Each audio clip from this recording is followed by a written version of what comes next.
মার্কিন president Donald ট্রাম্পের সঙ্গে দ্বন্দ্বের মধ্যেই যুক্তরাষ্ট্রে নতুন একটি রাজনৈতিক দল গঠনের ঘোষণা দিয়েছেন টেসলা ও স্পেসএক্সের প্রধান নির্বাহী ইলন মাস্ক।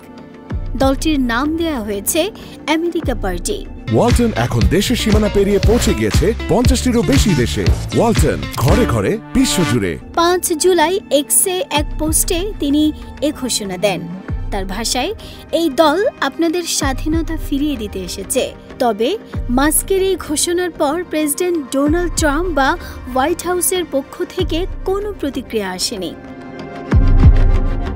এর আগে এক্সে একটি জনমত জরিপ চালান মাস্ক। সেখানে অনুসারীদের কাছে জানতে চাওয়া হয়, যুক্তরাষ্ট্রে নতুন একটি রাজনৈতিক দল তাঁদের দরকার কিনা।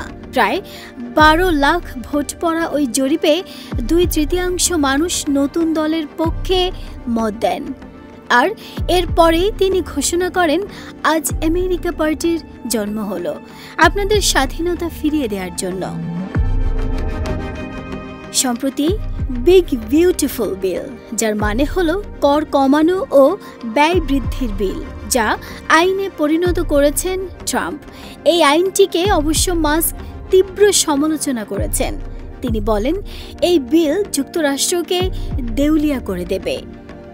মাস্ক একসময় ট্রাম্পের নির্বাচনী প্রচারে বড় অঙ্কের অনুদান দিয়েছিলেন এবং তার প্রশাসনে কাজ করেছিলেন। কিন্তু নতুন ব্যয় নীতিকে কেন্দ্র করে দুজনের মধ্যে মতপার্থক্য তৈরি হয়।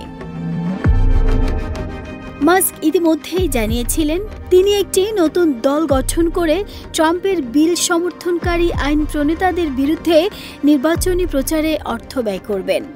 তার এই রাজনৈতিক অভিযাত্রা কতটা সফল হবে তা এখনই বলা কঠিন।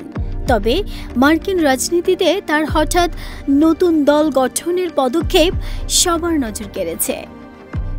নাহিদা স্মৃতি, দেশ রূপান্তর।